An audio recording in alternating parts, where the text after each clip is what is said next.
13-ാം സ്ഥലം.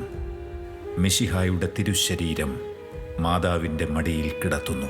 ഈശോ മിശിഹായെ, ഞങ്ങൾ അങ്ങയെ കുമ്പിട്ട് ആരാധിച്ച് സ്തോത്രം ചെയ്യുന്നു. എന്തുകൊണ്ടെന്നാൽ അങ്ങേ വിശുദ്ധ കുരിശിനാൽ അങ്ങ് ലോകത്തെ വീണ്ടും രക്ഷിച്ചു. ഏറ്റവും വ്യാകുലിയായ മാതാവേ, അങ്ങേ വത്സരപുത്രന്റെ മൃതശരീരം മടിയിൽ കിടത്തിയപ്പോൾ അങ്ങയുടെ ഹൃദയം വ്യാകുലവാളാൽ പിളർന്നു പോയല്ലോ.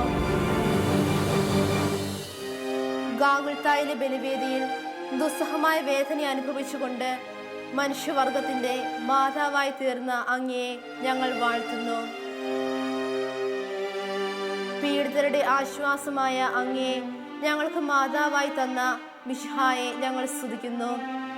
അനുദിന ജീവിതത്തിൽ ഞങ്ങൾക്കുണ്ടാകുന്ന മാനസികവും ശാരീരികവുമായ പീഡകളെ ദൈവ തിരുമനസ്സിന് അനുയോജ്യമാം വിധം സഹിച്ചുകൊണ്ട് എല്ലായിടത്തും അങ്ങേ തിരുക്കുമറിഞ്ഞ് സാക്ഷ്യം വഹിക്കുന്നതിനുള്ള അനുഗ്രഹം ഞങ്ങൾക്കായി പ്രാർത്ഥിച്ചു നൽകണമേ.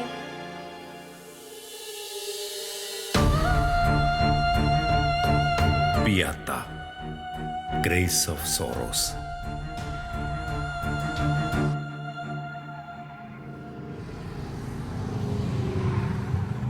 സാഹസികമായ വഴികളിലൂടെ സഞ്ചരിക്കുന്നവർ ഈ ലോകത്തിന് നൽകുന്ന സന്ദേശങ്ങൾ പലതാണ്. അതിലൊന്നാണ് ദൈവപരിപാലനയുടെ മാഹാത്മ്യം. ചില വർഷങ്ങൾക്ക് മുമ്പ് കേരള സമൂഹം കരഘോഷം മുഴക്കി സ്വീകരിച്ച 3 ചെറുപ്പക്കാർ ഈ ലോകത്തോട് ഉദ്ഘോഷിച്ചതും അതായിരുന്നു. അഥവാ ആ വലിയ സന്ദേശം യുവജനത്തിന് നൽകുകയായിരുന്നു അവരുടെ ലക്ഷ്യം. വിനു കുര്യൻ ജേക്കബ്, ജോ ജേക്കബ് എന്നീ സഹോദരങ്ങളും അവരുടെ കസിൻ ജോസിൻ ബേബിയും ഈ യുവതലമുറയ്ക്ക് ഒരു വലിയ സന്ദേശമാകുവാൻ തിരഞ്ഞെടുത്ത വഴി അവരെ ഒരു ദേശീയ റെക്കോർഡിലേക്ക് നയിച്ചു.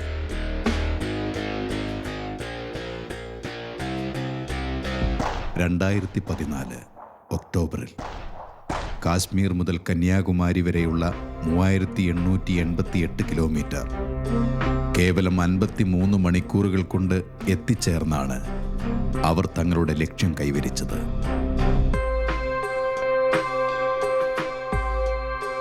ആ റെക്കോർഡ് കരസ്ഥമാക്കുമ്പോൾ ടീമിൽ മൂത്തയാളും നേതാവുമായിരുന്ന വിനുവിൻ്റെ പ്രായം 23 വയസ്സ് മാത്രമായിരുന്നു.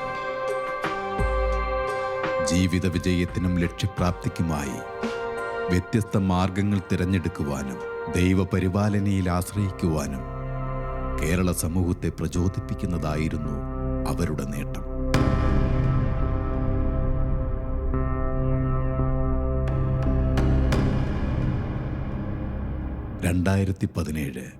ഡിസംബർ 6 അന്ന് നേരം പുലർന്നപ്പോൾ കേട്ട ദുരന്ത വാർത്ത അനേകായിരങ്ങൾക്ക് ആഘാതമായി.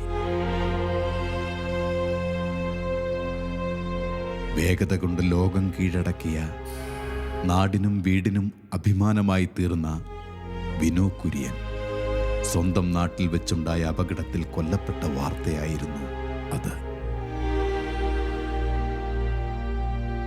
അവന്റെ അമിത വേഗതയോ അശ്രദ്ധയോ ആയിരുന്നില്ല അപകട കാരണം. തുടർന്ന് ആ സംഭവം വലിയൊരു ദൈവിക സാക്ഷ്യമായി മാറിയത് ലോകം അടങ്ങാത്ത അതിശയത്തോടെയും നിറകണ്ണുകളോടെയുമാണ് കണ്ടത്.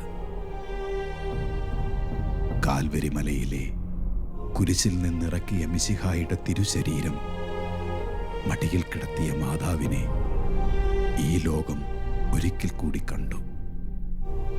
അത് വിനുവിൻ്റെ അമ്മ മറിയാമ്മ ടീച്ചറിലൂടെയായിരുന്നു. ഈ പ്രിയ പൈതല് ഇന്നിവിടെ 25-ാമത്തെ വയസ്സിൽ മാറ്റപ്പെടുന്നുണ്ടെങ്കിൽ അതെൻ്റെ ദൈവത്തിൻ്റെ പദ്ധതിയാണ്. ഹല്ലേലൂയ. യേശുവേ നന്ദി, യേശുവേ സ്തുതി, യേശുവേ മഹത്വം. എൻ്റെ ദൈവത്തിന് അബദ്ധം പറ്റത്തില്ല. ഇത് ആ മാതാവിൻ്റെ കഥയാണ്. ദൈവ തിരുവിഷ്ടം നിറവേറിയപ്പോൾ ഹൃദയം പിളർന്നിട്ടും ലോകത്തിനു മുമ്പിൽ അവിടുത്തെ മഹത്വപ്പെടുത്തിയ ആ അമ്മയുടെ ജീവിത സാക്ഷ്യം. പിയാത്ത, ഗ്രേസ് ഓഫ് സോറോസ്.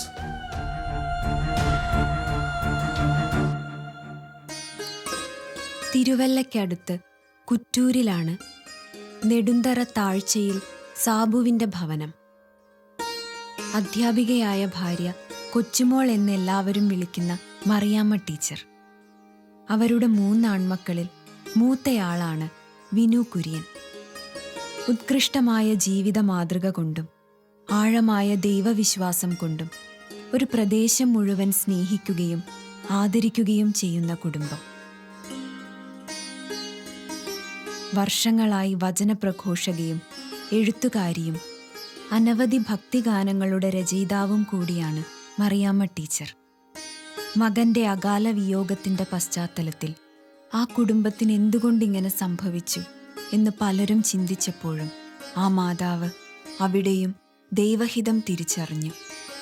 ലോകമെമ്പാടുമുള്ള അനേകായിരങ്ങൾക്ക് തീക്ഷ്ണമായ ദൈവാനുഭവമായി അത് മാറി. ഏവരും വിനുക്കുട്ടനെ അറിയുമല്ലോ. 25 വർഷം ദൈവം ദാനമായി തന്നു. സന്തോഷത്തോടുകൂടി ജീവിക്കുവാനുള്ള കൃപ തന്നു. എന്നാൽ തമ്പുരാൻ്റെ ഇഷ്ടപ്രകാരം ഈ ഭൂമിയിൽ നിന്ന് അവൻ ദൈവകരങ്ങളിലേക്ക് മടങ്ങിപ്പോയ ദിവസമായിരുന്നു അന്ന്. അന്നൊരു ചൊവ്വാഴ്ച രാവിലെ മോൻ തിരുവനന്തപുരത്ത് നിന്ന്, അവൻ പഠിക്കുന്നിടത്തു നിന്ന് അതിരാവിലെ വീട്ടിലെത്തി. സന്തോഷത്തോടെ ഞങ്ങളെല്ലാവരും അന്നത്തെ ദിവസം ചിലവഴിച്ചു. അന്ന് സ്കൂളിൽ നിന്ന് തിരിച്ചു വന്നപ്പോൾ എന്നോട് പറഞ്ഞു, അമ്മ എൻ്റെ കൂടെ ഇത്തിരി നേരം ഒന്ന് കിടന്നേ എന്ന് പറഞ്ഞ് എന്നെ കൂടെ പിടിച്ച് കിടത്തി കെട്ടിപ്പിടിച്ച് ഉമ്മ തന്ന് അമ്മയുടെ തോളിൽ തല വെച്ച് കിടന്ന് കഥ പറഞ്ഞ വിനുക്കുട്ടൻ മണിക്കൂറുകൾക്കകം അവൻ എന്നിൽ നിന്ന് മാറ്റപ്പെടുമെന്നൊരു ചിന്ത അന്ന് എനിക്കില്ലായിരുന്നു. എന്നാൽ എല്ലാം അവനെ സമ്മാനമായി തന്ന ദൈവം അവനെ സന്തോഷത്തോടെ അവനെ തിരിച്ചു വിളിക്കപ്പോൾ അതിനെ ഏറ്റെടുക്കുവാനുള്ള കൃപയും കർത്താവ് എനിക്ക് തന്നു. അതാണ് ജീവിതത്തിൽ ഞാൻ ഭാഗ്യമായിട്ട് കരുതുന്നത്. മാറോട് ചേർത്ത് പിടിച്ച് സ്നേഹിച്ച മകൻ, അവൻ്റെ സന്തോഷവും ദുഃഖങ്ങളും 10 മടങ്ങായി ഹൃദയത്തിൽ അനുഭവിച്ചിരുന്ന ഒരമ്മയ്ക്ക് അവൻ്റെ അപ്രതീക്ഷിത വേർപാട് താങ്ങാനാവുമോ? അത്തരം സംഭവങ്ങൾ തകർത്തു കളഞ്ഞ നിരവധി കുടുംബങ്ങളും ജീവിതങ്ങളും നമുക്ക് ചുറ്റുമുണ്ട്. എന്നാൽ ഈ അമ്മയെ ദൈവം നടത്തിയ വഴികൾ അത്ഭുതകരമായിരുന്നു. 2017 ഡിസംബർ 1-ാം തീയതി വെളുപ്പിന് 3 മണിക്ക് എന്നെ പരിശുദ്ധാത്മാവ് വിളിച്ചുണർത്തി. മിക്ക ദിവസങ്ങളിലും അങ്ങനെ 3 മണിയാവുമ്പോൾ എന്നെ വിളിച്ചുണർത്താറുണ്ട്. അങ്ങനെ എഴുന്നേറ്റിരുന്ന് പ്രാർത്ഥിച്ച് തമ്പുരാൻ്റെ അടുത്ത് മിണ്ടാതെ ഇരിക്കുന്ന ഒരു പതിവുണ്ട് എനിക്ക്. അന്നും അതുപോലെ തന്നെ മിണ്ടാതെ ഇരുന്നു. വേദപുസ്തകം വായിച്ചു, പ്രാർത്ഥിച്ചു, മിണ്ടാതെ ഇരുന്നു. അന്ന് എന്നോട് പറഞ്ഞു, നീ ആടുന്ന കൊമ്പിലെ ഒരു പാടുന്ന പക്ഷിയാണെന്ന്. എനിക്കൊന്നും അർത്ഥം മനസ്സിലായില്ല. പക്ഷേ ഞാൻ എൻ്റെ പ്രാർത്ഥനാ ബുക്കിൽ എഴുതിയിട്ടു, ആടുന്ന കൊമ്പിലെ പാടുന്ന പക്ഷിയാണ്. അത് കഴിഞ്ഞു അന്ന് തന്നെ ചില കാര്യങ്ങൾ എന്നോട് ഉള്ളിൻ്റെ ഉള്ളിലിരുന്ന് പറഞ്ഞു തരും. എനിക്ക് പാട്ട് പറഞ്ഞു തരുന്ന കർത്താവ് എന്നോട് സംസാരിക്കുക പതിവാണ്. അന്നും ഇതുപോലെ ചില കാര്യങ്ങൾ പറഞ്ഞു. ഇന്ന് വൈകിട്ട് നീ പള്ളിയിൽ പോകണം, അങ്ങനെ പള്ളിയിൽ ചെന്ന് പ്രാർത്ഥിക്കണം എന്ന് മാത്രം പറഞ്ഞു. ഞാൻ അന്ന് സന്ധ്യയ്ക്ക് പള്ളിയിലെത്തി. അവിടെ പള്ളിയിലെത്തിക്കഴിഞ്ഞപ്പോൾ ഉള്ളിലിരുന്ന് വീണ്ടും പറഞ്ഞു, നീ ഇന്ന് നിൽക്കേണ്ടത് മരിച്ചുപോയവർ നിൽക്കുന്ന സ്ഥലത്താണ്. സാധാരണ നമ്മൾ നിൽക്കുന്നതൊന്നും മാറി നിന്നിട്ട് വാങ്ങിപ്പോയവർക്ക് വേണ്ടി ഒഴിച്ചിട്ടിരിക്കുന്ന പള്ളിയുടെ നടുഭാഗത്ത് കയറി നിൽക്കാൻ പറഞ്ഞു. അവിടെ നിന്ന് മുട്ടുമ്മേ നിൽക്കാൻ പറഞ്ഞു. ഉള്ളിൻ്റെ ഉള്ളിലിരുന്ന് ഇങ്ങനെ ഓരോ പ്രേരണ എനിക്ക് തരികയാണ് ചെയ്യുന്നത്. അപ്പോൾ അതിനനുസരിച്ച് മുട്ടുമ്മേ നിന്നു.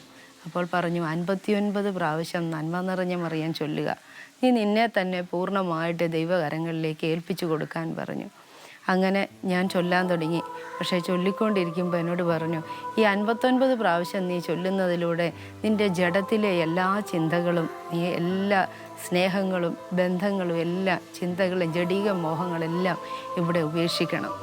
എന്തു പറഞ്ഞാലും അത് അതേപടി സ്വീകരിക്കും. തിരിച്ച് തമ്പുരാനോടൊരു ചോദ്യം ഞാൻ ചോദിക്കാറില്ല. നീ എന്തുകൊണ്ട് എന്നൊരു ചോദ്യം ചോദിക്കാറില്ല. അങ്ങനെ 59 പ്രാവശ്യം മുട്ടുമ്മേ നിന്ന് സ്വർഗത്തിലേക്ക് നോക്കണം, ഹൃദയം മുഴുവൻ കൊടുത്ത് ചൊല്ലണം, ഇതാ എന്നോട് പറഞ്ഞ്. അങ്ങനെ നിന്ന് ചൊല്ലി തിരിച്ചു പോന്നു. ഡിസംബർ 2-ാം തീയതി ഇതുപോലെ തന്നെ പറഞ്ഞു. 3-ാം തീയതി, 4-ാം തീയതി, 5-ാം തീയതി ഇതേപോലെ ആവർത്തിച്ചു. അങ്ങനെ 5 ദിവസം കൊണ്ട് 300 പ്രാവശ്യം, 59-ന് ഞാൻ 60 പ്രാവശ്യം നന്മ നിറഞ്ഞ മറിയം ചൊല്ലി. എന്നിട്ട് പറഞ്ഞു, അപ്പാ നിൻ്റെ ഇഷ്ടം പോലെ എനിക്ക് ഭവിക്കട്ടെ എന്ന്. ദൈവം എന്നോട് ഒന്നേ ആവശ്യപ്പെട്ടുള്ളൂ, നിൻ്റെ ജഡത്തിലെ എല്ലാ ചിന്തകളും നീ ഉപേക്ഷിക്കണം. അതായത് എനിക്ക് അന്ന് അത്രയ്ക്ക് മനസ്സിലായില്ല. ഞാൻ ജീവിച്ചിരിക്കെ ഈ ലോകം മുഴുവൻ ഉപേക്ഷിക്കണമെന്നാണ്. അതായത് മരിക്കുന്ന ഒരവസ്ഥയിലേക്ക് എൻ്റെ മനസ്സിനെ ഞാൻ മാറ്റണം. അതാ ദൈവം എന്നിൽ നിന്ന് ആഗ്രഹിച്ചത്. എന്തോ ഒന്നും മനസ്സിലായില്ല. എങ്കിലും തമ്പുരാൻ പറയുന്നത് അതുപോലെ കേൾക്കുക എന്ന് മാത്രമേ എനിക്കറിയത്തുള്ളൂ. ഞാൻ എല്ലാം ഏൽപ്പിച്ചു കൊടുത്തു. അപ്പോൾ നിൻ്റെ ഇഷ്ടം പോലെ എനിക്ക് ഭവിക്കട്ടെ എന്ന് പറഞ്ഞ് ഞാൻ പള്ളിയിൽ നിന്ന് രാത്രി 10:15 ഇറങ്ങുന്നത്. എല്ലാം ദൈവകരങ്ങളിൽ ഏൽപ്പിച്ചിട്ട് സമാധാനമായിട്ട് വീട്ടിലെത്തി. മണിക്കൂറുകൾക്കകം ഞാൻ കേൾക്കുന്നത് എൻ്റെ മകൻ ഈ ഭൂമിയിൽ നിന്ന് ദൈവത്തിൻ്റെ അടുത്തേക്ക് പോയി എന്നുള്ള വാർത്തയാണ്. അപ്പോഴാണ് ഞാൻ മനസ്സിലാക്കുന്നത് പരിശുദ്ധാത്മാവ് എന്നെ ഒരുക്കിയ ദിനങ്ങളെ ഡിസംബർ 1 മുതൽ 5 വരെ എന്നോട് നിർത്താതെ പ്രാർത്ഥന ചൊല്ലാൻ പറഞ്ഞു. വിശ്വാസപ്രമാണം നിർത്താതെ ചൊല്ലിക്കോളാൻ പറഞ്ഞു. ഇഷ്ടം പോലെ ചൊല്ലി. ഇരിക്കുമ്പോഴും നടക്കുമ്പോഴും വണ്ടി ഓടിക്കുമ്പോഴും വീട്ടിൽ അടുക്കളയിൽ ജോലി ചെയ്യുമ്പോഴും എപ്പോഴും ഞാൻ പ്രാർത്ഥനയിലായിരുന്നു. എപ്പോഴും സ്വർഗസ്ഥനായ ഞങ്ങളുടെ പിതാവേ എന്നുള്ള പ്രാർത്ഥന മാല കിട്ടിയ പോലെ ചൊല്ലാൻ പറഞ്ഞു. നീ ശ്വാസം വിടാതെ ചൊല്ലിക്കോളാൻ. ഇങ്ങനെ പ്രാർത്ഥനകൾക്കകത്താണ് ഈ 5 ദിവസം എൻ്റെ കടന്നുപോയത്. എന്നെ ഇത്രമാത്രം സ്നേഹിക്കുന്ന ഒരു തമ്പുരാൻ്റെ കരങ്ങളിൽ അഭയപ്പെടുവാൻ എനിക്കില്ലായിരുന്നുവെങ്കിൽ ഈ അമ്മ ഇന്നിവിടെ ഇരിക്കത്തില്ലായിരുന്നു. ഞാൻ ഇപ്പോഴും വിചാരിച്ചുകൊണ്ടിരിക്കുന്നത് ആ മക്കളുടെ ഏറ്റവും വലിയ ഭാഗ്യം എന്ന് പറഞ്ഞാൽ ടീച്ചറിനെ പോലുള്ളൊരു അമ്മയെ കിട്ടിയതാണ്. അപ്പോൾ ആ ടീച്ചർ എങ്ങനെ ഇത് താങ്ങും എന്നുള്ളത് എനിക്കൊരു ഭയങ്കര ടീച്ചറിനെ അറിയാവുന്ന എല്ലാവർക്കും ഒരു വിഷമം ഉണ്ടായിരുന്നു. പക്ഷേ ടീച്ചർ ആ സമയത്ത് എന്തോ ഒരു ഈശ്വരശക്തി കൊണ്ട് മാത്രമേ അങ്ങനെ പിടിച്ചിരിക്കാൻ പറ്റത്തുള്ളൂ. ഇപ്പോഴും ടീച്ചറിൻ്റെ മനസ്സിൽ ആ വിനുക്കുട്ടൻ പോയിട്ടില്ല, അല്ലെ അത് ഈശ്വരൻ്റെ അടുത്താണ്, അല്ലെങ്കിൽ ആ ഒരു മനോഭാവത്തിലാണ് ടീച്ചർ ഇരിക്കുന്നത്. അതൊരു വലിയൊരു അനുഗ്രഹം. അതെല്ലാ അമ്മമാർക്കും കിട്ടാത്തൊരനുഗ്രഹമാണ്. എൻ്റെ അനുജത്തിയുടെ മോൻ ഏകദേശം ഇതേ പ്രായത്തിൽ മരിച്ചതാണ്. അപ്പോൾ അവളുടെ ദുഃഖം ഞാൻ കാണുന്നുണ്ട്. അപ്പോൾ അതേപോലെ ഇരിക്കുമ്പോൾ ഒരിക്കലും ഒരമ്മയ്ക്കും ഇങ്ങനെ ഈ ഒരു സിറ്റുവേഷൻ ഇങ്ങനത്തെ രീതി ഫേസ് ചെയ്യാനേ പറ്റത്തില്ല. അതെന്തായാലും ഈശ്വരാനുഗ്രഹം കൊണ്ട് മാത്രമാണ്. ആ അമ്മയ്ക്ക് ദൈവം നൽകിയ വലിയ കൃപകളുടെ ആത്മീയ വലയത്തിലായിരുന്നു ആ കുടുംബം മുഴുവൻ. മുൻപേ തന്നെ ദൈവസംരക്ഷണയുടെ തണലിലായിരുന്ന ആ കുടുംബത്തെ പ്രാർത്ഥന കൊണ്ട് ജ്വലിപ്പിക്കുവാൻ ടീച്ചറിന് കഴിഞ്ഞിരുന്നു. വിനു ഈ ജീവിതത്തിൽ നിന്നും ദൈവകരങ്ങളിലേക്ക് യാത്രയായപ്പോഴും അമ്മയുടെ പ്രാർത്ഥനകൾ കൂടെയുണ്ടായിരുന്നു. ഡിസംബർ 5-ാം തീയതി സന്ധ്യയ്ക്ക് മുമ്പായിട്ട് ഞങ്ങൾ കുടുംബാംഗങ്ങൾ എല്ലാവരും ഒന്നിച്ചിരുന്ന് കുറേ സമയം സംസാരിച്ചു. സന്തോഷത്തോടുകൂടി ചിലവഴിച്ച ആ നിമിഷങ്ങൾ മനസ്സിൽ നിന്ന് മായുന്നില്ല. എല്ലാവരും ഒന്നിച്ച് കാപ്പി കുടിച്ചു. അതിനുശേഷം മോൻ്റെ അച്ഛ കടയിലേക്ക് പോയി. മോൻ്റെ ഫ്രണ്ടിൻ്റെ വീട്ടിലേക്ക് പോകുന്ന കാര്യം പറഞ്ഞു. അച്ഛയോട് അനുവാദം വാങ്ങി തിരിച്ചു വന്നു വീട്ടിൽ. അങ്ങനെ ഞങ്ങൾ ഒന്നിച്ച് നിന്ന് പ്രാർത്ഥിച്ചു. പോകുന്നതിന് മുമ്പായിട്ട് പാടിയ പാട്ടുകൾ ഇപ്പോഴും എനിക്ക് അത്ഭുതത്തോടെയാണ് ഞാൻ ഓർക്കുന്നത്. ഒന്ന് ഇതായിരുന്നു, ശുദ്ധാത്മാവേ വന്നെന്നുള്ളിൽ വാസം ചെയ്യണേ, സത്യാത്മാവേ നിത്യതയിലെത്തുവോളവും, ജീവനുതുക ജീവദായക ജീവനാളമായെരിഞ്ഞു തീരുവാൻ. എൻ്റെ കൂടെ ഇരുന്ന് പാടി പ്രാർത്ഥിച്ചു.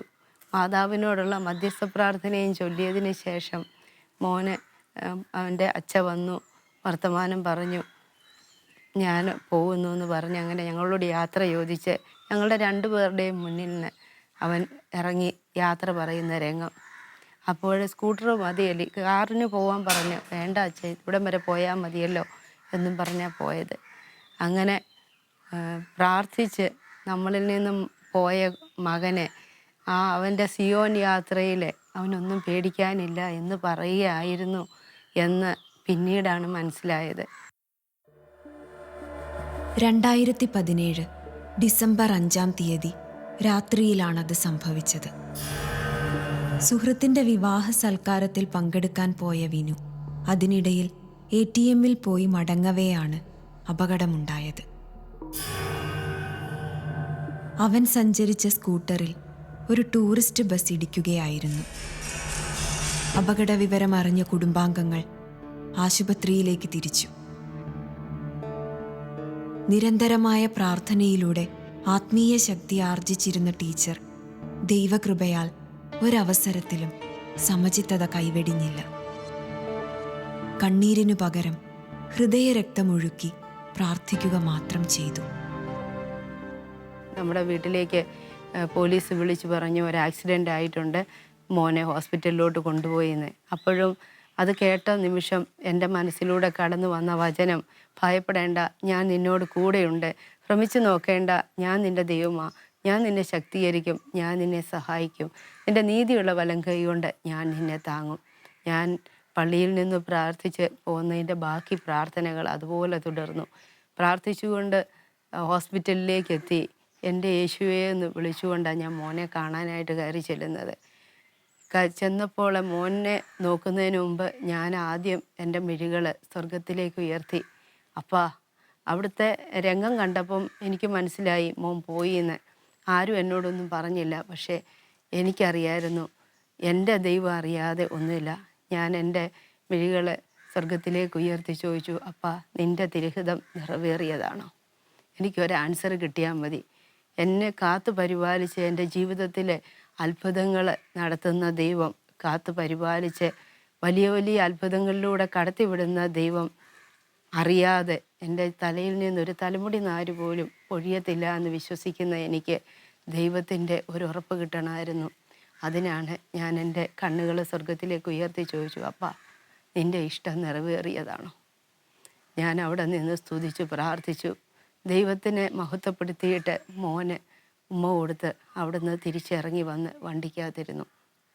അപ്പോഴേക്ക് ഞങ്ങളുടെ ബന്ധുക്കളെല്ലാവരും എത്തി. എല്ലാവരും കരയുന്നു. പക്ഷേ എൻ്റെ ഉള്ളിലിരുന്നിട്ട് പരിശുദ്ധാത്മാവ് എൻ്റെ ഉള്ളിലിരുന്നെപ്പോഴും അന്നേരം പറയാം, മോളെ, ഞാൻ നിന്നോട് കൂടെയുണ്ട്, നീ ഭയപ്പെടേണ്ട, ഞാൻ നിൻ്റെ കൂടെ ഉണ്ട് എന്നിങ്ങനെ എൻ്റെ ഹൃദയത്തിലിരുന്ന് അതിശക്തമായിട്ട് ശബ്ദം ഞാൻ കേൾക്കുക.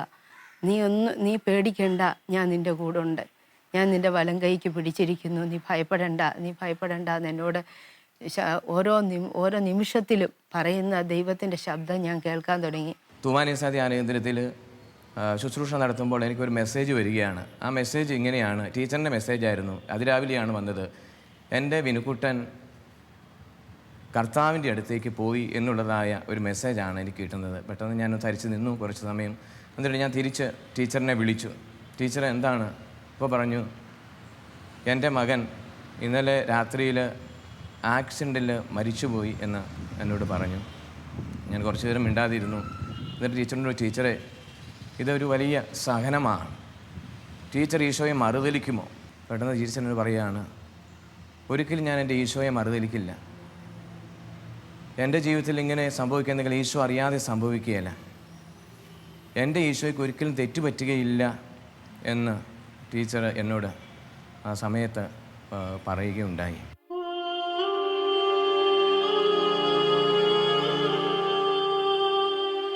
തൻ്റെ ജീവിതത്തിൽ ഇപ്രകാരമൊന്ന് സംഭവിക്കണമെങ്കിൽ അത് ദൈവഹിതം തന്നെയെന്ന് അടിയുറച്ച് വിശ്വസിച്ച ടീച്ചർ സൃഷ്ടാവും പരിപാലകനുമായ ദൈവത്തിൽ തൻ്റെ ഹൃദയവേദനയെ സമർപ്പിച്ചു.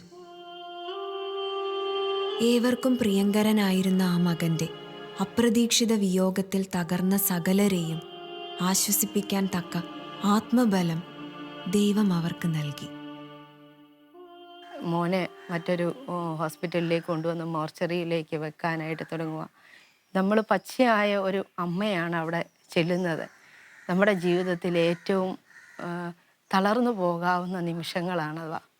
എൻ്റെ ജീവനായ എൻ്റെ വിനുക്കുട്ടൻ അവൻ ചേതനയേറ്റ് കിടക്കുമ്പോൾ എനിക്കതിനെ ഉൾക്കൊള്ളാൻ എങ്ങനെ കഴിയുന്നു എന്ന് എനിക്കറിഞ്ഞുകൂടാ.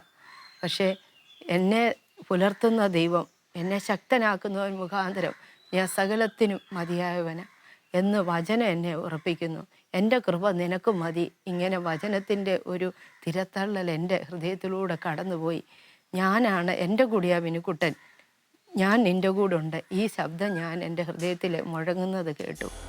അങ്ങനെ മോർച്ചറിയിൽ വെക്കാനായിട്ട് തുടങ്ങിയപ്പോൾ അവരെല്ലാവരും എന്നെ വിളിച്ചു, വന്ന് മോനെ ഒന്നുകൂടെ കാണണം, കൊച്ചുമോൾ വന്ന് കാണാൻ പറഞ്ഞു. അപ്പം ഞാൻ പറഞ്ഞില്ല, എനിക്കിനി കാണണ്ട, ഞാൻ കണ്ടു എന്ന് പറഞ്ഞ് ഇരുന്നപ്പോൾ അവരെല്ലാവരും എന്നെ നിർബന്ധിച്ചു വന്ന് കാണാൻ. അപ്പോൾ എനിക്ക് മനസ്സിലായി ഇത് ദൈവത്തിൻ്റെ ആത്മാവാണ് എന്നെ വിളിക്കുന്നത്. ഞാൻ അടുത്ത് ചെന്ന് ഞാൻ പറഞ്ഞു, എന്നും വൈകിട്ട് 3 മക്കളും അവരൊന്നിച്ചിവിടെ ഉള്ളപ്പോൾ 3 പേരെയും ഒരു കൊതുക് പോലും കുത്താതിരിക്കാൻ കമ്പിളിയിട്ട് പുതപ്പിച്ച് ഉമ്മ കൊടുത്തിട്ട് കയറിപ്പോകുന്ന അമ്മ എങ്ങനെ എൻ്റെ വിനുക്കുട്ടനെ അവിടെ ഇട്ടിട്ട് പോരും? എൻ്റെ ജീവിതത്തിലെ സങ്കടകരമായ നിമിഷമായിരുന്നു അത്.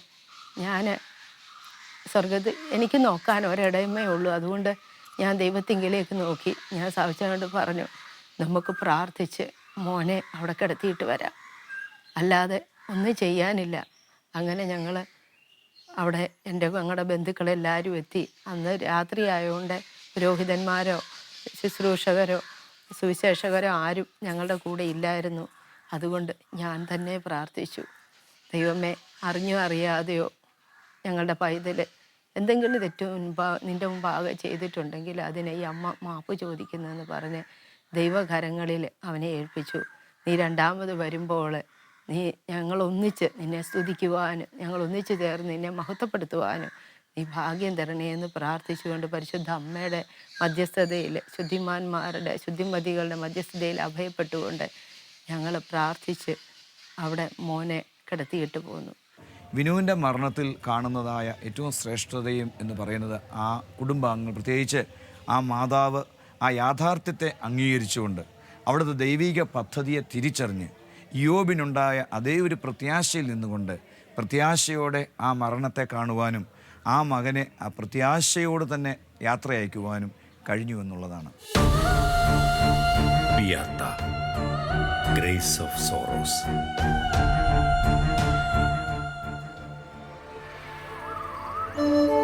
ടീച്ചറിന് ലഭിച്ചിരുന്ന വലിയ ദൈവകൃപയ്ക്ക് ഒരു ചരിത്രമുണ്ട്. ദുർബലയായിരുന്ന ടീച്ചറെ ദൈവം ഏറ്റെടുത്ത് വളർത്തിയ കഥയാണത്.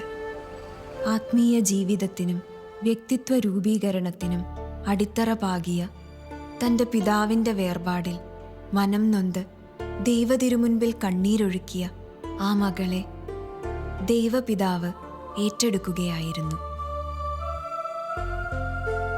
തുടർന്ന് ആ ഹൃദയത്തിൽ പതിവായി മുഴങ്ങിയ ദൈവസ്വരം ഈരടികളും സംഗീതവുമായി ടീച്ചറിലൂടെ പുറത്തേക്കൊഴുകി. അവ മറിയാമ്മ ടീച്ചറിനെ മാത്രമല്ല, ലോകത്തെ മുഴുവൻ ആശ്വസിപ്പിച്ചു. 2003 ഓഗസ്റ്റ് 27 എൻ്റെ ജീവിതത്തിലെ മറക്കാനാവാത്ത മറ്റൊരു ദിവസമാണ്. അത് എന്നെ സംബന്ധിച്ചിടത്തോളം എൻ്റെ പിതാവ് എന്നിൽ നിന്നും മാറ്റപ്പെട്ട തമ്പുരാൻ്റെ അടുത്തേക്ക് പോയ ദിവസം. ചെറുപ്പകാലം മുതൽ പാട്ടുകളും കവിതകളും ഒക്കെ ധാരാളം പഠിപ്പിച്ച് എല്ലാ പ്രോത്സാഹനങ്ങളും തന്ന് സത്യവിശ്വാസത്തിൽ വളർത്തിയ എൻ്റെ അച്ചാച്ചനെ എന്നിൽ നിന്ന് മാറ്റപ്പെട്ടപ്പോൾ എനിക്കത് സഹിക്കാൻ വയ്യാതെയായി. അന്നൊരു പിഞ്ചു പൈതൽ എന്ന പോലെ ഞാൻ വാവിട്ട് കരഞ്ഞ വ്യക്തിയാണ്. എല്ലാ വിശേഷങ്ങളും അച്ചാച്ചനോട് പങ്കുവെച്ചുകൊണ്ടിരുന്ന എനിക്ക് അത് പങ്കുവയ്ക്കാനായിട്ട് ഞാൻ പറയുന്നത് അതേ അർത്ഥത്തിലെടുക്കാൻ കഴിവുള്ള ആൾ എന്നിൽ നിന്ന് മാറ്റപ്പെട്ടപ്പോൾ ഞാൻ നിസ്സഹായമായിപ്പോയി. വിശേഷങ്ങളൊക്കെ ഒരു ബുക്ക് വാങ്ങി അതിലേക്ക് ഓരോ ദിവസത്തെയും വിശേഷങ്ങൾ ഞാൻ എൻ്റെ അച്ചാച്ചന് കത്ത് ആയിട്ട് എഴുതാൻ തുടങ്ങി. അങ്ങനെ 200 പേജിൻ്റെ ഒരു ബുക്ക് തീർന്നു കഴിഞ്ഞപ്പോൾ ഒരു ദിവസം ഭയങ്കരമായിട്ട് എനിക്ക് സങ്കടം വന്നു. ആ സന്ധ്യയ്ക്ക് 6:30 മെഴുകുതിരി കത്തിച്ചു മുട്ടുമ്മേ നിന്ന് ദൈവത്തോട് പറഞ്ഞു, ഇനി എനിക്ക് പറയാനുള്ള കാര്യങ്ങളൊക്കെ എൻ്റെ തമ്പുരാന് അച്ചാച്ചനോട് പറയണം. ഈ ലോകത്ത് നിന്ന് വാങ്ങിപ്പോയാൽ അവരുടെ ആത്മാവ് ചെല്ലുന്നത് ദൈവസന്നിധിയിലാണ്. അപ്പോൾ ആ ദൈവസന്നിധിയിൽ അച്ചാച്ചനുണ്ട്. അതുകൊണ്ട് ഞാൻ പറയുന്ന കാര്യങ്ങളൊക്കെ കർത്താവ് എൻ്റെ അച്ചാച്ചനോട് പറയണം. ഇത് നമ്മുടെ ലോകബുദ്ധിക്ക് നിരക്കുന്നതാ അല്ല എന്ന് തോന്നിയിരിക്കാം. പക്ഷേ എൻ്റെ മനസ്സിൽ തോന്നിയത് ഞാൻ അതേപോലെ തന്നെ ദൈവത്തോട് പറഞ്ഞു. ഓരോ ദിവസത്തെയും വിശേഷങ്ങൾ സന്ധ്യയ്ക്ക് മുഴുവൻ കാര്യങ്ങളും ദൈവത്തോട് പറയുവാൻ തുടങ്ങി. അങ്ങനെ ഒരു ദിവസം ഞാൻ പൊട്ടിക്കരഞ്ഞു പോയി. എൻ്റെ ഉള്ളിലെ സങ്കടം എനിക്ക് അടക്കാനാവാതെ വന്ന് പൊട്ടിക്കരഞ്ഞപ്പോൾ എൻ്റെ ഉള്ളിൽ നിന്ന് ഞാനൊരു ശബ്ദം കേട്ടു, മോളെ, നീ എൻ്റെ മോളാ, നിനക്ക് ഞാനുണ്ട്, എനിക്ക് നിന്നെ വേണം. ഈ ശബ്ദം എൻ്റെ ഉള്ളിൽ അന്തരാത്മാവിൽ മുഴങ്ങിക്കേട്ടത് സ്വർഗീയ പിതാവിൻ്റെ ആണെന്ന് ഞാൻ തിരിച്ചറിഞ്ഞു. അന്ന് ഞാനൊരു പാട്ട് എൻ്റെ ഉള്ളിൽ നിന്ന് പാടി. എന്നിൽ നിറയുന്ന സ്നേഹമേ, ആത്മാവിൻ സ്വർഗസംഗീതമേ, അറിയുന്നു ഞാനിന്നു ദൈവമേ, അകതാരിൽ നെയ്ത്തിരി നാളമായി, അറിയുന്നു ഞാനിന്നു ദൈവമേ, അകതാരിൽ നെയ്ത്തിരി നാളമായി. കഴിഞ്ഞ 14 വർഷങ്ങൾ കൊണ്ട് നിരന്തര സംഭാഷണത്തിലൂടെ ടീച്ചർ വളർത്തിയെടുത്ത തൻ്റെ സൃഷ്ടാവുമായുള്ള ഈ ബന്ധമാണ് മകൻ്റെ വിയോഗത്തിലും തളരാതെ നിൽക്കുവാൻ അവർക്ക് ശക്തി പകർന്നത്. തകർച്ചയുടെ ഓരോ നിമിഷവും ബലം നൽകിയത് ത്രിത്വൈക ദൈവവുമായുള്ള മുറിയാത്ത ആശയവിനിമയമായിരുന്നുവെന്ന് ടീച്ചർ വെളിപ്പെടുത്തുന്നു. എന്നെ ശക്തനാക്കുന്നവൻ മുഖാന്തരം ഞാൻ സകലത്തിലും മതിയായവൻ, എൻ്റെ കൃപ നിനക്ക് മതി എന്നുള്ളത്. ഭയപ്പെടേണ്ട, ഞാൻ നിന്നോട് കൂടെയുണ്ട്. ഈ വചനങ്ങൾ എൻ്റെ ഹൃദയത്തിൽ ഒരു ഓളമായിട്ട് വേണം. ഞാൻ ലോകത്തിലുള്ളതിനെ ഒന്നുമേ അല്ല കാണുന്നത്. എവിടെ വെച്ച് ഞാൻ എൻ്റെ ലോകത്തിൻ്റെ ചിന്തകളെ പള്ളിയിൽ വെച്ച എന്നേക്കുമായിട്ട് ഉപേക്ഷിച്ചോ, അവിടെ നിന്ന് എന്നെ ഒരു ശക്തി വലയം ചെയ്യുന്നത് ഞാൻ തിരിച്ചറിഞ്ഞു. എന്നെ നടത്തുന്നതും നീക്കുന്നതും മറ്റൊരു ശക്തിയാണ്, അത് ഞാനല്ല എന്നുള്ളത് എനിക്ക് ബോധ്യമായി. അങ്ങനെ ഞാൻ തിരിച്ച് വീട്ടിൽ വന്നു, പ്രാർത്ഥിച്ചു. എല്ലാവരും കരയുന്നു. ഞാൻ പറഞ്ഞു, ആരും കരയണ്ട, ദൈവം അറിയാതെ ഒന്നും സംഭവിക്കത്തില്ല. അവനെ കൊണ്ടുപോയിരിക്കുന്നത് എൻ്റെ കർത്താവാണ്, മറ്റാരുമല്ല. അവനെ തന്നതും കർത്താവാണ്, അതുകൊണ്ട് കരയണ്ട എന്ന് പറഞ്ഞ് ഞാൻ പിന്നെ ആരോടും ഒന്നും പറഞ്ഞില്ല. മെഴുകുതിരി കത്തിച്ചു വെച്ച് മുട്ടമ്മേ നിന്നു. എന്നും പ്രാർത്ഥിക്കുന്നിടത്ത് നിന്ന് എൻ്റെ കൈകൾ സ്വർഗത്തിലേക്ക്, എൻ്റെ മുകളിലേക്ക് ഉയർത്തിപ്പിടിച്ചിട്ട് ദൈവത്തിൽ നിന്ന് കൃപ ചോദിക്കുവാൻ തുടങ്ങി. ദൈവമേ, നിൻ്റെ കൃപ എനിക്ക് വേണം. ഈ പ്രതിസന്ധിയിൽ ഞാൻ എന്ത് ചെയ്യണമെന്ന് എനിക്ക് പറഞ്ഞതാ. അങ്ങനെ പറഞ്ഞ് ദൈവത്തെ സ്തുതിച്ചുകൊണ്ടേയിരുന്നു. ആ നേരം വെളുക്കുന്നിടം വരെയും ആരൊക്കെ വന്നു പോയെന്ന് എനിക്കറിയത്തില്ല. പക്ഷേ ഞാൻ എൻ്റെ നാഥനുമായിട്ട് എല്ലാ ദിവസവും എന്ന പോലെ തന്നെ എൻ്റെ ഹൃദയഭാരങ്ങൾ മുഴുവൻ ദൈവത്തിങ്കിലേക്ക് ഇറക്കി വെച്ചു. പിന്നീട് നേരം വെളുത്തു, എല്ലാവരും വന്നു കാണുന്നുണ്ട്. അപ്പോഴും ഞാൻ പ്രാർത്ഥനകളിലായിരുന്നു. ആ 2 ദിവസവും എല്ലാവരും ഉറങ്ങുന്ന സമയത്ത് ഞാൻ എഴുന്നേറ്റ് മുട്ടുമേ നിന്ന് ദൈവത്തിനോട് എൻ്റെ അനന്ത കൃപ ചോദിച്ചു. എൻ്റെ കൃപ നിനക്ക് മതി എന്ന് പറഞ്ഞാൽ അതെൻ്റെ ജീവിതത്തിൽ അത് മതി എന്നാണ് അർത്ഥം. കാരണം എന്നെ സൃഷ്ടിച്ച് പരിപാലിച്ച് ഇത്രത്തോളം ദൈവിക കാര്യങ്ങളിലും അല്ലാതെ ലോക കാര്യങ്ങളിലും എല്ലാം വഴി നടത്തുന്ന അന്തരാത്മാവിൻ്റെ ആ വലിയ ശക്തിയെ എൻ്റെ കൂടെ ഉള്ളപ്പോൾ ഞാൻ അത് പറയുന്നത് മാത്രം കേട്ടാൽ മതി എന്നുള്ളൊരു ലോകത്തേക്ക് എൻ്റെ ചിന്തകൾ കൊണ്ടുപോയി. ഞാൻ അറിയുന്നില്ല, എൻ്റെ ചുറ്റും നടക്കുന്നത് പോലും അറിയാൻ പറ്റില്ല. മുഴുവൻ മനസ്സ് പ്രാർത്ഥനയിലായിരുന്നു.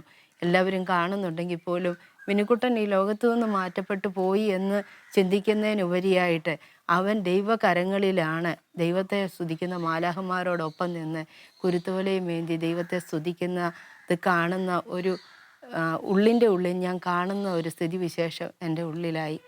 അങ്ങനെയാണ് മോനെ കൊണ്ടുവരുന്നതും അന്ന് പ്രാർത്ഥിച്ചതുമെല്ലാം. വീട്ടിൽ നിന്ന് മോനെ കൊണ്ടുപോകുന്നതിന് മുമ്പും ഞാൻ മുറിക്കകത്ത് എന്നും പ്രാർത്ഥിക്കുന്നിടത്ത് പോയി മുട്ടുകുത്തി മെഴുകുതിരി കത്തിച്ചു. മോനെ മുറിക്കകത്ത് നിന്ന് പുറത്തേക്ക് പന്തലിലേക്ക് ഇറക്കി വെച്ചപ്പോൾ എല്ലാവരും വാവിട്ട് കരഞ്ഞു. അന്ന് ഞാനും എല്ലാവരുടെയും സങ്കടത്തിൽ എനിക്ക് പിടിച്ചു നിൽക്കാൻ കൃപയുണ്ട്, ദൈവം തന്നു. എങ്കിലും ഒരമ്മയല്ലേ, നമ്മുടെ ഉള്ളിൻ്റെ ഉള്ളം വിതുമ്പും. അപ്പം ഞാൻ പറഞ്ഞു, എൻ്റെ അപ്പ നീ എന്നോട് കൂടെ ഉണ്ട്, എൻ്റെ കുഞ്ഞ് എന്നേക്കുമായിട്ട് ഈ വീടിൻ്റെ പടി ഇറങ്ങുക, പക്ഷെ എനിക്കൊരു കാര്യം, ഒരു ഉത്തരം എനിക്ക് കിട്ടണം.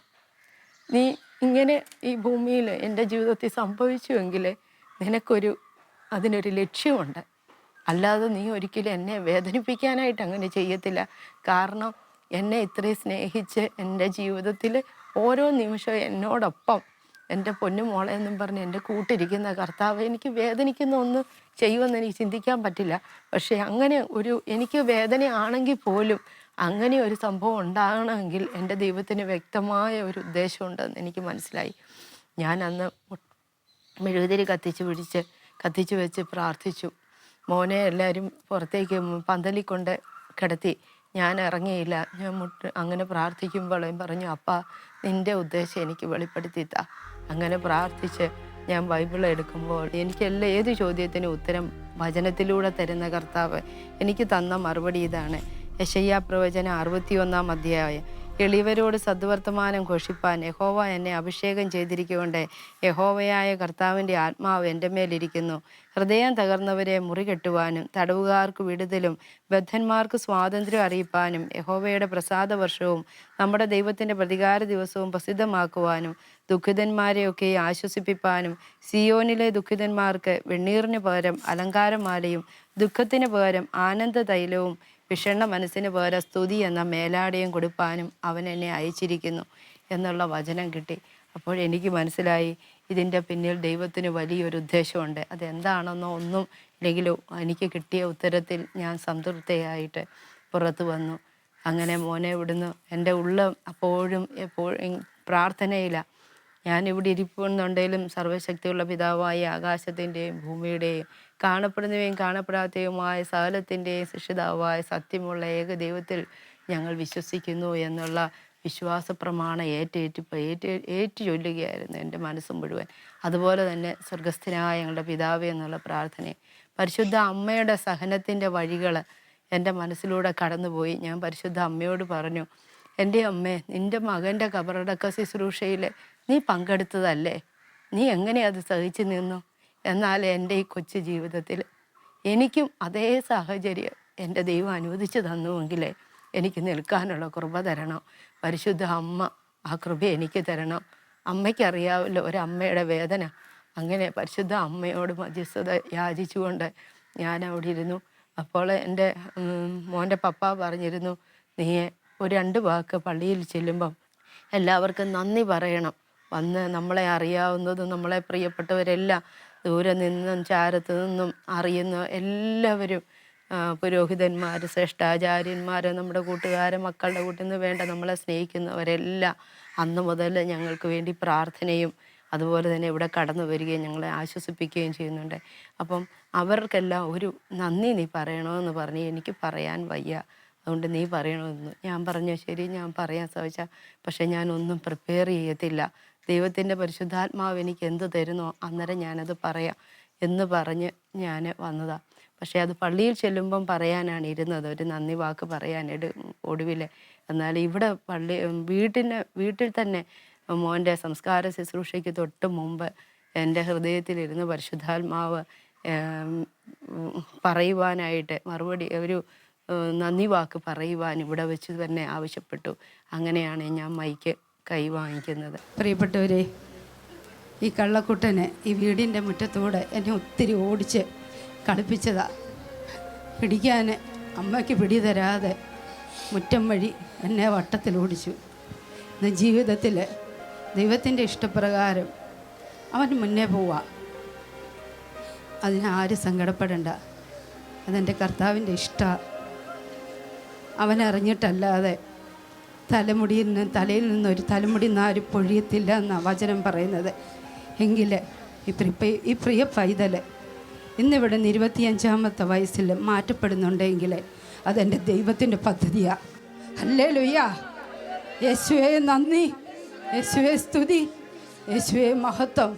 എൻ്റെ ദൈവത്തിന് അബദ്ധം പറ്റത്തില്ല. അവൻ ജനിക്കുന്നതിന് മുമ്പ് തന്നെ, അവൻ ഉദരത്തിൽ ഉരുവാകുന്നതിന് മുമ്പ് തന്നെ അവനെ ദൈവം കണ്ടിരുന്നു. എൻ്റെ ഉദരത്തിൽ ഇരുന്നപ്പോഴും കണ്ടു. അവൻ 25 വയസ്സ് അവന് ദൈവം നിശ്ചയിച്ച പ്രായമാണ്. അതൊരു അല്ലാത്ത മരണമല്ല. നമ്മൾ പറയും അബദ്ധം പറ്റിയതോ എന്തൊക്കെയാണെന്ന്. ഒന്നുമല്ല. കർത്താവ് അവന് വേണ്ടി നിശ്ചയിച്ചിരുന്ന ദിവസം അവൻ പോയേ പറ്റത്തുള്ളൂ. എൻ്റെ കർത്താവാണ് എനിക്ക് അവനെ തന്നത്. അപ്പം എനിക്ക് തിരിച്ചു ചോദിച്ചാൽ അവനെ സന്തോഷത്തോടെ തിരിച്ചു കൊടുക്കണമെന്നുള്ളത് എന്നെ ഉത്തരവാദിത്വമാണ്. എന്നെ വിളിച്ചവൻ വിശ്വസ്തൻ. ഈ അഖിലാണ്ടത്തെ നിർമ്മിച്ച് പരിപാലിച്ച് ഈ സ്നേഹങ്ങളെല്ലാം നമ്മുടെ ഉള്ളിൽ നമുക്ക് തരുന്ന കർത്താവാണ് ഈ മോനെ എനിക്ക് തന്നത്. അവൻ എന്നെക്കാളെ ഞാൻ അവനെ സ്നേഹിക്കുന്നതിനെക്കാട്ടിലും കൂടുതലായിട്ട് അവൻ എന്നെ സ്നേഹിക്കുന്നുണ്ട്, എനിക്കറിയാം. അതുകൊണ്ടാണ് ഈ കിടക്കയിൽ ഒരു പക്ഷേ ഞാൻ കിടക്കാതിരുന്നത്. ഞാനിവിടെ കിടന്നിരുന്നെങ്കിൽ എൻ്റെ പ്രിയ പൈതലിനെ സഹിക്കാൻ പറ്റത്തില്ല. അത് ദൈവം അറിയുന്നു. അതുകൊണ്ട് അവൻ മുന്നേ പോകുന്നതേ ഉള്ളൂ. അവൻ പർദീസയുടെ അനുഭവത്തിലേക്കാണ് പോകുന്നത്. സ്വർഗീയ മാലാഹന്മാരുടെ കൂട്ടത്തിൽ വാനദൂത സംഘത്തോടൊന്നിച്ച് ദൈവത്തെ സ്തുതിച്ച് മഹത്വപ്പെടുത്തുന്ന ക്രിസ്തീയ പൂർണ്ണതയിലേക്കാണ് പോകുന്നത്. അവൻ വെള്ള നിലയെങ്കി ധരിച്ച് കയ്യിൽ കുരുത്തോല പിടിച്ച് മാലാഹന്മാരോടൊന്നിച്ച് നിൽക്കുക അവനവിടെ. നമ്മൾ ആരും കരയണ്ട. അവൻ ഒരിക്കലേ ഉള്ളൂ മരണം, അവൻ ഒരിക്കലേ ഉള്ളൂ യാത്രയയപ്പ്. അത് വിലാപയാത്രയല്ല, അത് വേണ്ട. നിങ്ങൾ ആരും കരയണ്ട. അവനെ സന്തോഷത്തോടെ വിടണം. അവന് എപ്പോഴും പാടിക്കൊണ്ട് നടന്ന ഇഷ്ടപ്പെട്ട ഒരു പാട്ടുണ്ട്, ഇംഗ്ലീഷിലൊരു പാട്ട്. അത് don't worry child, don't worry child, heaven have A plan for you. ഈ മോനെ ദൈവമാ തന്നത്, ദൈവമാ എടുത്തത്. അവൻ്റെ നാമം മഹത്വപ്പെടട്ടെ. നിൻ്റെ ഇഷ്ടം സ്വർഗത്തിലെ പോലെ ഭൂമിയിലും ആകണമേ എന്ന് നമ്മൾ പ്രാർത്ഥിക്കണമെങ്കിൽ അത് ഹൃദയംഗമായിട്ട് പറയണം. നമ്മൾ മനുഷ്യരുടെ മുമ്പിലോ മറ്റുള്ളവരുടെ മുമ്പിലോ ഒന്നുമല്ല പറയുന്നത്, ദൈവത്തിൻ്റെ മുമ്പിലാണ്. ഇത് അവിചാരിതമായിട്ട് സംഭവിച്ചതല്ല, നമ്മുടെ ലോകം കാണുന്ന പെടുമരണങ്ങളുടെ കൂട്ടത്തിലല്ല. ഇതെൻ്റെ കർത്താവാണ് തീരുമാനിച്ചത്. എനിക്ക് ദൈവം തന്ന കുഞ്ഞിനെ ഇന്ന ദിവസം എടുത്തുകൊണ്ട് പോകുന്ന അവൻ്റെ തീരുമാനമാണ്. അതിനെതിരായിട്ട് പറയാൻ ഭൂമിയിൽ ആർക്കാ പറ്റുന്നേ? എനിക്ക് പറ്റുമോ? അവൻ്റെ അച്ഛയ്ക്ക് പറ്റുമോ? ഇവർക്ക് അനിയന്മാർക്ക് പറ്റുമോ? നമുക്കാർക്കും കഴിയത്തില്ല. അപ്പം നമ്മുടെയൊക്കെ ജീവിതത്തിൽ ഇത് തന്നെ അവസ്ഥ. നാളെ നമ്മളെല്ലാവരും ഇവിടെ കിടക്കും. നമ്മുടെ ജീവിതത്തിൽ എനിക്കൊന്നേ പറയാനുള്ളൂ, സ്നേഹിക്കാൻ കിട്ടുന്ന സമയം അങ്ങേയറ്റം സ്നേഹിക്കുക, നിർവ്യാജമായിട്ട് സ്നേഹിക്കുക. ലോകം കാണുന്ന പ്രേമബന്ധങ്ങളൊന്നുമല്ല നിർവ്യാജ സ്നേഹം എന്ന് പറയുന്നത്. അത് ദൈവിക സ്നേഹമാണ്, അതിനകത്ത് കപടതയില്ല. അത് ഞങ്ങളെ പഠിപ്പിച്ചത് ഈ മോന. ഇത് ലോകബന്ധങ്ങളൊന്നും ഇവിടെ തീരത്തില്ല. മോൻ്റെ ശരീരം മാത്രമേ എന്നിൽ നിന്ന് കൊണ്ടുപോകാൻ കഴിയത്തുള്ളൂ. അവൻ്റെ മനസ്സോ അവൻ്റെ ആത്മാവോ അവൻ്റെ ചിന്തകളോ അവൻ്റെ സന്തോഷങ്ങളോ ഒന്നും എന്നിൽ നിന്ന് എടുത്തുകൊണ്ട് പോകാൻ ആർക്കും കഴിയത്തില്ല. അതിൻ്റെ ക്രെഡിറ്റ് സാത്താൻ എടുക്കണ്ട. സാത്താൻ തോൽപ്പിക്കാൻ നോക്കിയാൽ യേശു തോക്കത്തില്ല. യേശു വലിയവനാ, യേശു വലിയവനാ. അവൻ ഇന്നും ജീവിക്കുന്നുണ്ട്. അവൻ ജീവിക്കുന്ന കർത്താവാ. ആ ദൈവത്തെ ഏക സത്യ ദൈവമായ സത്യദൈവത്തെ സത്യത്തിലും ആത്മാവിലും ആരാധിക്കുവാനുള്ള കൃപ നമുക്ക് വേണം. ചേതനയറ്റ തൻ്റെ മകൻ്റെ ആ ശരീരത്തിലേക്ക് നോക്കി ദൈവത്തിൻ്റെ ഇഷ്ടം ഇതാണെങ്കിൽ അങ്ങനെ തന്നെ ഭവിക്കട്ടെ എന്ന് പറയുമ്പോൾ എൻ്റെ മനസ്സിലേക്ക് കടന്നു വരുന്ന ചിന്ത, പരിശുദ്ധനായ പൗലോസ് ശ്ലീഹ കൊരിന്ത്യർക്കെഴുതിയ ലേഖനത്തിൽ, ഹേ മരണമേ നിൻ്റെ ജയം എവിടെ, ഹേ മരണമേ നിൻ്റെ വിഷമുള്ളെവിടെ എന്ന ആ വാക്യം തീർച്ചയായിട്ടും ആ മാതാവിനെ സ്പർശിച്ചു എന്നത് വെറുമൊരു യാഥാർത്ഥ്യമാണ്. Beata, Grace of Sorrows. മോനെ മരിക്കുന്നതിൻ്റെ 10 ദിവസം മുമ്പ് എൻ്റെ കൂടെ വൈകിട്ട് എൻ്റെ കൂടെ വന്നിരുന്ന സന്ധ്യയ്ക്ക് പാട്ട് പാടിയപ്പോൾ എന്നോട് പറഞ്ഞ ഗാനം ഇതാ, 7 വിളക്കിനടുവിൽ നിന്നുള്ള പാട്ട് അമ്മ എൻ്റെ കൂടെ ഒന്ന് പാടാൻ, നമുക്കൊന്നിച്ച് പാടാമെന്നും പറഞ്ഞ് എൻ്റെ അടുത്ത് വന്നിരുന്ന് പാടി. ഞങ്ങളത് റെക്കോർഡ് ചെയ്തു, എനിക്ക് വാട്സപ്പിൽ അയച്ചു തന്നു. അപ്പം ഞാൻ ഓർക്കുകയായിരുന്നു, ഒരാഴ്ച 10 ദിവസം മുമ്പ് മോൻ്റെ മനസ്സിൽ ദൈവം കൊടുത്തതാണ്. അവൻ 7 വിളക്കിൻ്റെ നടുവിലിരിക്കുന്ന യേശുവിനെ ആരാധിക്കാൻ അമ്മയും വിളിച്ചുകൊണ്ട് പോകും. അതിലെ വരികൾ ഇപ്പം പാടാതെ റെക്കോർഡ് ചെയ്ത് കേൾക്കുമ്പോൾ ഞാൻ വൈകിട്ട് പാടുമ്പോൾ അവൻ്റെ പാട്ടിനോടൊപ്പം ഞാനും പാടുമായിരുന്നു. അപ്പോൾ അതിനകത്ത് പറയുന്ന സെൻറ്റൻസ്, ആ വാക്യം എന്നെ വളരെയധികം അത്ഭുതപ്പെടുത്താറുണ്ട്. അതിനകത്ത് ഇങ്ങനെയാ, 7 വിളക്കിൻ നടുവിൽ ശോഭപൂർണനായി മാറത്തു പൊൻകച്ചയണിഞ്ഞും കാണുന്നേശുവേ 7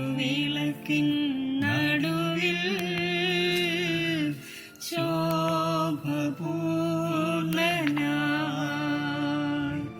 മാറത്തു പൊൻകച്ച അണിഞ്ഞും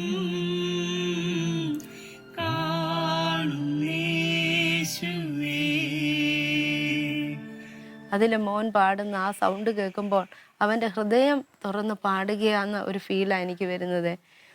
എൻ്റെ ഇഷ്ടങ്ങളൊന്നുമേ വേണ്ടന്നേശുവേ, നിന്റെ ഹിതത്തിൻ നിറവിൽ ഞാൻ പ്രശോഭിക്കട്ടെ. കുഞ്ഞായിരുന്നപ്പോൾ എൻ്റെ മടിയിലിരുന്ന് സന്ധ്യയ്ക്ക് പാട്ട് പാടുമ്പോൾ ഇങ്ങനെ ഹല്ലേലൂയ പാടി ഓരോ പാട്ടിൻ്റെയും അറ്റവും ഓരോ വാക്കുകൾ മാത്രമായിട്ട് പാടിയ വിനുക്കുട്ടനെ ഞാനിപ്പോൾ ഓർക്കുക. ആ 10 ദിവസം മുമ്പും മോൻ എൻ്റെ കൂടെ ഇരുന്ന് ആ പാട്ട് പാടി.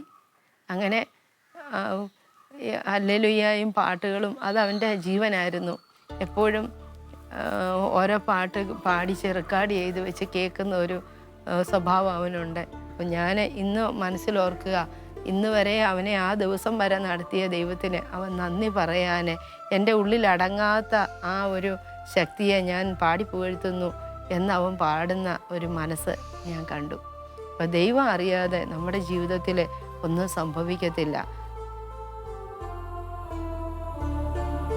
ദൈവപിതാവുമായുള്ള ഗാഢമായ ബന്ധത്തിൽ നിന്നുമാണ് ടീച്ചറിൻ്റെ അധരം സംസാരിച്ചു തുടങ്ങുന്നത്.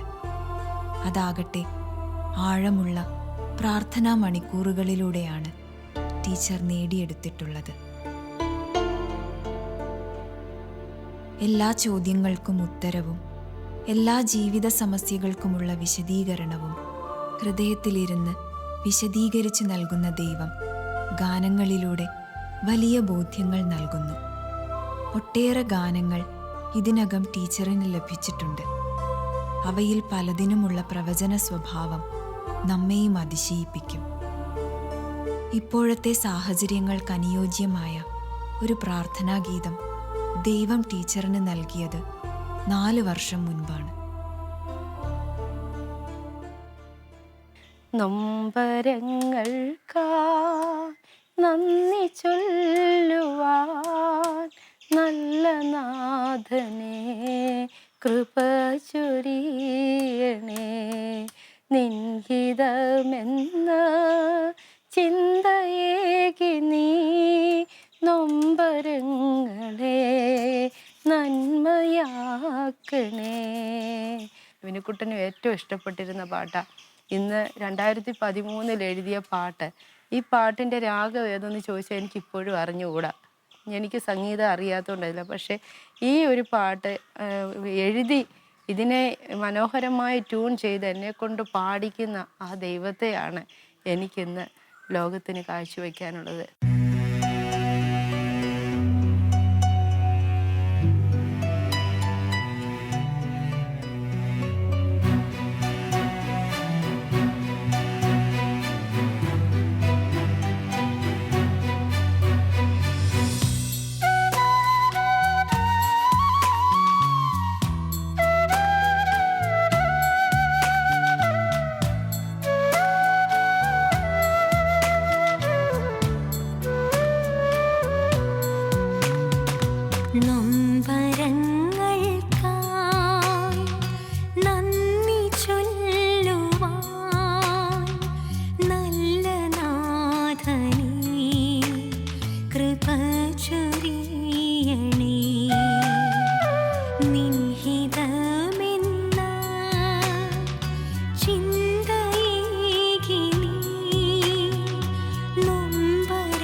നൊമ്പരങ്ങൾക്കായി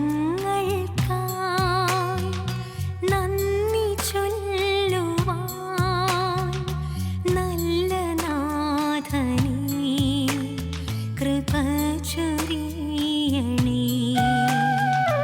നിൻഹിതമെന്ന ചിന്തയേകി നീ നൊമ്പരങ്ങളെ നന്മയാക്കണേ. നൊമ്പരങ്ങൾക്കായി നന്ദി ചൊല്ലുവാൻ നല്ല നാഥനേ കൃപ ചൊരിയണേ.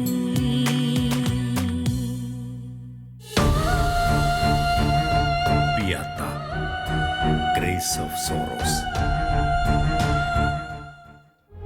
ദൈവം ഹൃദയത്തിലിരുന്ന് ആത്മീയ ബോധ്യങ്ങൾ പകർന്നു നൽകുവാൻ ആരംഭിച്ച കാലം മുതൽ താൻ അനുഭവിക്കുന്ന ദൈവീക സ്നേഹം മറ്റനേകരുമായി പങ്കുവയ്ക്കുന്നതിൽ നിന്ന് ടീച്ചർ വിരമിച്ചിട്ടില്ല. വേദന അനുഭവിക്കുന്ന അനേകരുടെ പക്കൽ ആശ്വാസവുമായി ടീച്ചർ ഓടിയെത്തുന്നു. മുൻപ് തന്നെ മക്കളുടെ വിയോഗം മൂലം തകർന്ന അനേക കുടുംബങ്ങളെ ടീച്ചർ താങ്ങി നിർത്തിയിരുന്നു. ഈ നാളുകളിൽ ഒട്ടനവധി പേർ മക്കളുടെ വേർപാടിൻ്റെ ദുഃഖം താങ്ങാനാവാതെ ആശ്വാസത്തിനായി ടീച്ചറുടെ പക്കലെത്തുന്നു. അവർക്കെല്ലാം തൻ്റെ ഹൃദയത്തിൽ നിറഞ്ഞു നിൽക്കുന്ന ദൈവസ്നേഹം അവർ പങ്കുവയ്ക്കുന്നു. മോനെ എടുക്കുന്നതിന് മുമ്പ് വായിച്ച എല്ലാവരുടെയും ദുഃഖിക്കുന്നവരെ ആശ്വസിപ്പിക്കാനായിട്ടാണെന്ന്. പക്ഷെ അന്ന് ഞാൻ ഓർത്തു, ദൈവമേ എൻ്റെ കുഞ്ഞിനെ എടുത്തിട്ട് എന്താണ് ഞാൻ മറ്റുള്ളവരെ ആശ്വസിപ്പിക്കുന്നതെന്ന്. പിന്നീടാണ് എനിക്ക് മനസ്സിലായത്, എന്നെ തേടി മക്കൾ വാങ്ങിപ്പോയ ഒത്തിരി, മരിച്ചുപോയ ഒത്തിരി മാതാപിതാക്കളെ വീട്ടിലേക്ക് വന്നു തുടങ്ങി. അതിനു മുമ്പ് തന്നെ എൻ്റെ പ്രിയപ്പെട്ട മോളി ആൻറ്റിയുണ്ട്, അത് ഒരു വിനുക്കുട്ടൻ തന്നെയാണ്. ആൻറ്റിയുടെയും ബാബുച്ചാൻ്റെയും മോനെ 2 വർഷം മുമ്പ് ഈ ലോകത്ത് നിന്നും ആക്സിഡൻറ്റിലൂടെ മാറ്റപ്പെട്ടതാണ്. അപ്പോൾ ആൻറ്റി എപ്പോഴും സങ്കടം പറയുന്നത് എന്നോടായിരുന്നു. അപ്പം അങ്ങനെ ഞങ്ങൾ സങ്കടം പറയുമ്പോൾ ഞാൻ വചനം പറഞ്ഞ് ആൻറ്റിയെ ആശ്വസിപ്പിക്കും. മോളെ, എൻ്റെ വിനുക്കുട്ടൻ എവിടാ പോയതെന്ന് ഞാൻ ചോദിച്ചിട്ട് ഇതുവരെ ഈശോ എവിടെയാണെന്ന് എനിക്ക് പറഞ്ഞു തരുന്നില്ല. കൊച്ചുമോള് ദൈവത്തോട് ചോദിച്ചാൽ തീർച്ചയായിട്ടും പറയും, എവിടെയാണെന്ന് പറഞ്ഞു തരും. അപ്പോൾ ആ മറുപടി, എൻ്റെ കുഞ്ഞെ എവിടെയാണെന്ന് എനിക്കൊരു മറുപടി കിട്ടിയാൽ മാത്രം മതിയെന്ന് പറഞ്ഞ് എന്നെ കെട്ടിപ്പിടിച്ച് കരഞ്ഞു. അപ്പോൾ ആ നൊമ്പരം ഞാൻ ഹൃദയത്തിൽ ഏറ്റുവാങ്ങി. ഇതുപോലെ സന്ധ്യയ്ക്ക് പ്രാർത്ഥിക്കാൻ നിന്നപ്പോൾ ദൈവത്തിൻ്റെ മുമ്പിൽ എൻ്റെ ആ സങ്കടം, എൻ്റെ മോളി ആൻറ്റിക്ക് ഒരു മറുപടി കൊടുക്കണം കർത്താവേ, മോളി ആൻറ്റിയുടെ മോൻ എവിടെയാണെന്ന് എന്നോടൊന്ന് പറഞ്ഞതാ എന്ന് പറഞ്ഞ് ഞാൻ ദൈവത്തിനോട് സങ്കടത്തോടെ യാചിച്ചു. അന്ന് ആ സമയത്ത് എനിക്കൊരു പാട്ടാണ് അതിൻ്റെ മറുപടി കിട്ടുന്നത്. ആരോമലേ എന്നോമനെ നീ എന്നേശുവിനരികിൽ പാടും കീർത്തനം കേൾക്കുന്നു നിന്നമ്മ, കേൾക്കുന്നു നിന്നമ്മ.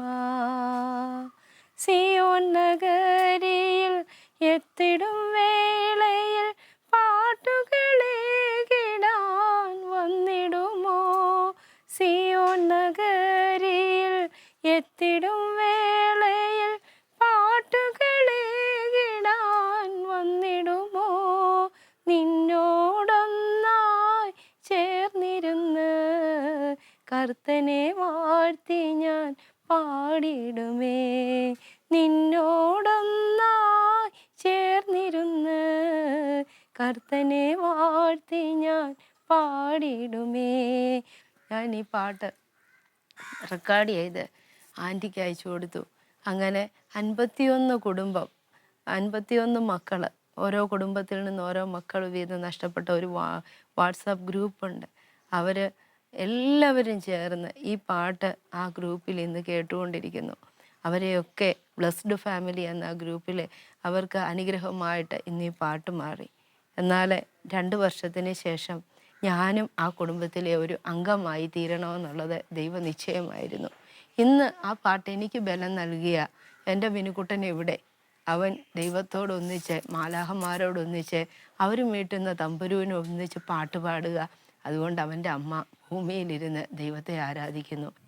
പ്രസംഗത്തിലുള്ള സുവിശേഷീകരണമല്ല, വിശ്വാസത്തിലും പ്രവർത്തനത്തിലുമുള്ള സുവിശേഷീകരണമാണ് മറിയാമ്മ ടീച്ചറിൻ്റെ ജീവിതത്തിലുള്ളത്. അങ്ങനെയുള്ളതായ സാഹചര്യങ്ങളിൽ തൻ്റെ മകൻ്റെ വേർപാടിൽ ദുഃഖിച്ചപ്പോൾ ഗാനം രചിച്ച മറ്റൊരാളെ ഞാൻ കേട്ടിട്ടുള്ളൂ, കണ്ടിട്ടില്ല. സാധു കൊച്ചുകുഞ്ഞു ഉപദേശി തൻ്റെ മകൻ്റെ മൃതശരീരം മുറിയിലിരിക്കുമ്പോൾ മറ്റു മുറിയിൽ കയറി മുട്ടുകുത്തി മുകളിലേക്ക് നോക്കി പ്രാർത്ഥിച്ച പാട്ടാണ് ദുഃഖത്തിൻ്റെ പാനപാത്രം എൻ്റെ കർത്താവിനിക്ക് തന്നാലും ഞാനത് 2 കൈയും നീട്ടി വാങ്ങിച്ച് ദൈവത്തെ മഹത്വപ്പെടുത്തും. കാരണം നമുക്ക് ലഭിക്കുന്ന മാതാപിതാക്കളും നമുക്ക് ലഭിക്കുന്ന മക്കളും നമ്മുടെ ആരുടെയുമല്ല, ദൈവത്തിൻ്റെ ദാനമാണ്. Beata, Grace of Sorrows. School അധ്യാപിക എന്ന ഉത്തരവാദിത്തത്തിനു പുറമെ വചനപ്രഘോഷകയും എഴുത്തുകാരിയും കൂടിയാണ് മറിയാമ്മ ടീച്ചർ. അതിനും പുറമെ ആവുന്ന വിധത്തിലെല്ലാം തൻ്റെ സൃഷ്ടാവിനെ മഹത്വപ്പെടുത്താൻ ടീച്ചർ ശ്രമിക്കുന്നു. സന്തോഷത്തിലും സമൃദ്ധിയിലും മാത്രമല്ല, കൊടിയ വേദനയിലും ദുരന്തങ്ങളുടെ നടുവിലും മറുത്തു ചിന്തിക്കാതെ ദൈവത്തെ മഹത്വപ്പെടുത്തുന്ന ഈ അമ്മയുടെ വാക്കുകൾ ദൈവസ്നേഹത്തോളം തീക്ഷ്ണതയുള്ളതാണ്. മിനിക്കുട്ടനെ സംബന്ധിച്ചിടത്തോളം അവന് എപ്പോഴും സന്തോഷമായിരുന്നു, സ്നേഹത്തിൻ്റെ ഒരു മൂർത്തിഭാവമായിരുന്നു മിനിക്കുട്ടൻ. എന്ത് പറഞ്ഞാലും ഒരു പിണക്കവും ഇല്ല. നമ്മൾ വഴക്ക് പറഞ്ഞാൽ അല്പനേരത്തേക്ക് പിണങ്ങിയിരിക്കും, പിന്നീട് ഓടി വന്ന് കെട്ടിപ്പിടിച്ച് ഉമ്മ തരും. യാതൊരു പരിഭവവും കാണിക്കാതെ വീണ്ടും അവനോട് മോനോട് ഇടപെട്ടിട്ടുള്ളവർക്കും അറിയാം, എല്ലാവരെയും അവനേക്കാൾ അവൻ മറ്റുള്ളവരെ ആദരിച്ചുകൊണ്ടായിരുന്നു സംസാരിക്കുന്നത്. എപ്പോഴും തന്നേക്കാൾ ശ്രേഷ്ഠനാണ് മറ്റൊരുവനെന്ന് ചിന്തിച്ചുകൊണ്ട് എല്ലാവരിലേക്ക് അവനേക്കാളും പ്രാധാന്യം അവൻ ആരോട് സംസാരിക്കുന്നു അവർക്ക് കൊടുത്തുകൊണ്ട് ഒരു നല്ല പെരുമാറ്റം ജീവിതത്തിൽ കാഴ്ചവെച്ചത് മോൻ കടന്നുപോയത്. അതുകൊണ്ട് ഇന്ന് നമുക്ക് മോനെ അറിയാവുന്ന എല്ലാവരും പറയുന്നത് മോൻ്റെ ഒരു വിളി, മോൻ്റെ ഒരു ചിരി, അത് മതി അവനെ ഞങ്ങൾക്ക് ഓർക്കാനെന്ന്. അപ്പം ഒത്തിരി നാൾ ജീവിക്കുന്നതിലല്ല, ജീവിച്ചിടത്തോളം സന്തോഷത്തോടെ ജീവിച്ചു എന്നതാണ് ഞാൻ കാണുന്ന സന്തോഷം. കണ്ണുനീര് തൂവുമ്പോൾ നെഞ്ചോട് ചേർത്ത് ചങ്കോട് ചേർത്ത് പിടിച്ച്, നീ എൻ്റെ മോള, നിനക്ക് ഞാനുണ്ട്, നീ വിഷമിക്കേണ്ട, നിൻ്റെ കുഞ്ഞ് എൻ്റെ കൂടെ ഉണ്ടെന്ന് പറയുന്ന ആ ദൈവിക സ്നേഹത്തിൻ്റെ കരത്തിനുള്ളിലാണ് ഞാനിന്ന് ജീവിക്കുന്നത്. നമ്മുടെ ലോകത്തേക്ക് നമ്മൾ നോക്കിക്കഴിഞ്ഞാൽ നമ്മളെപ്പോലെ സങ്കടപ്പെടുന്ന അനേകർ ഈ ഭൂമിയിലുണ്ട്. അവർക്കൊക്കെ കൈത്താങ്ങാകാനായിട്ട് നമ്മളെക്കൊണ്ട് നമ്മുടെ ജീവിതത്തിന് കഴിയട്ടെ. നമ്മൾ കുറവുകളെ നോക്കിയിരിക്കുന്നവരല്ല, ദൈവം എന്തൊക്കെ തന്നിട്ടുണ്ട് നന്ദി പറയാൻ എനിക്കിന്ന് ഈ ജീവിതത്തിൽ എന്തൊക്കെ തന്നിട്ടുണ്ടെന്ന് നോക്കിയിട്ട് എല്ലാത്തിനും നന്ദി, എല്ലാ അനുഭവങ്ങൾക്കും നന്ദി പറയുന്ന ഒരു മനോഭാവം. എപ്പോഴും എന്നോട് പറയും, നീ ശൂന്യമായിരിക്കുക, നീ നിന്നെ തന്നെ എന്നേക്കുമായിട്ട് ഉപേക്ഷിക്കുക. അത് തന്നെയാണെന്ന് പള്ളിയിൽ വെച്ച് ചെയ്തത്. ഈ ലോകത്തിൻ്റെ എല്ലാ മോഹങ്ങളും ചിന്തകളും എല്ലാം വെടിഞ്ഞു കഴിഞ്ഞാൽ നമുക്ക് മറ്റൊരാളെ സ്നേഹിക്കുന്നതിന് ഒരു ബുദ്ധിമുട്ടുമില്ല. കാരണം നമുക്ക് നമ്മുടേതായിട്ടുള്ള ആവശ്യങ്ങളൊന്നും നിരത്തി വെക്കാൻ ദൈവം മുമ്പാകയില്ല. എല്ലാം അവൻ തന്നതാണ്, ദാനമാണ്, എല്ലാം അവൻ്റേതാണെന്ന് തിരിച്ചറിയുമ്പോൾ നിഗളിക്കാൻ നമുക്ക് എന്തിരിക്കുന്നു. തകർന്ന ഹൃദയത്തോടെയും ദൈവമഹത്വം പ്രഘോഷിച്ച് ലോകത്തിന് മുന്നിൽ അതിശയമായി തീർന്ന ഈ അമ്മ ഓരോ നിമിഷവും ജീവിക്കുന്നത് ദൈവഹിതം തിരിച്ചറിഞ്ഞുകൊണ്ടാണ്. കനൽ വഴികളിലൂടെ നടക്കേണ്ടി വന്നപ്പോൾ അതും ദൈവിക പദ്ധതി തന്നെയെന്ന് ഹൃദയത്തിൽ ഉറപ്പിച്ച അവർ ഇന്ന് അനേകായിരങ്ങൾക്ക് ആശ്വാസം പകരുന്നു. കടുപ്പമേറിയ ജീവിത സാഹചര്യങ്ങളിലൂടെ കടന്നു പോകുമ്പോൾ ദൈവത്തെ തള്ളിപ്പറഞ്ഞ് നിരാശയുടെ നീർച്ചുഴിയിൽ നിപതിക്കുന്ന സകലർക്കും ഈ അമ്മയുടെ ജീവിതം ശക്തി പകരട്ടെ. നല്ല നാഥനേ കൃപ